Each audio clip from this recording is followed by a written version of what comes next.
एरवी जर आपण अभ्यास कर म्हटलं तरी लेकरं अभ्यास करत नाहीत, पण असं काही प्रोजेक्ट वगैरे शाळेत दिलं तर इतकं मन लावून करतात की बघायला कामच नको असं काही करत होते की पिऊ इतकं छान वाटत होतं ते बघून. ते वाटत होतं किती दिवसापासून प्रिपरेशन केलं आहे की हिने सायन्स प्रोजेक्ट खूप सुंदर बनवला होता. तिने रात्री 11 वाजेपर्यंत जागून एकदम मेहनतीने आणि एकदम लक्षपूर्वक असा प्रोजेक्ट बनवला होता. तिच्या प्रोजेक्टचं नाव होतं डायजेस्टिव्ह सिस्टीम. आणि निघाली मग आता शाळेत, आणि शाळेत गेल्यावर बघा इतकं छान सायन्स एक्झिबिशन भरलं होतं तिच्या शाळेमध्ये.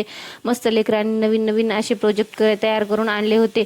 कोणी सोलारचे, कोणी कशाचे तर कोणी कशाचे, असं इतकं मस्त जसे जसे त्यांचे विचार आहेत तशी तशी त्यांचे ते प्रोजेक्टवर उतरले होते आणि इतकं सुंदर वाटत होतं ते पाहून. आणि बघा इथे मल्हार पिऊने केलं म्हटल्यावर याला तर करायलाच पाहिजे. आणि नंतर बघा तिथून आल्यानंतर घरी आम्ही इथं असं इंजेक्शन सोबत असं मस्त खेळत होतो. आणि इंजेक्शन बघा इथे आम्ही कंप्रेस करण्याचा प्रयत्न करत आहोत. आणि इतकी सुंदर तो कंप्रेस करत होता इंजेक्शन, त्याला मजा पण येत होती ही करण्यासाठी. आणि असा गेला आजचा दिवस. भेटूया नेक्स्ट ब्लॉगमध्ये, तोपर्यंत बाय बाय. हा व्हिडिओ थोडा लेटच आलाय त्यामुळे सॉरी. आता इथून पुढे ना दररोज टाकत जाईल, आणि असेल तर लाईक सबस्क्राईब करा. भेटूया नेक्स्ट ब्लॉगमध्ये.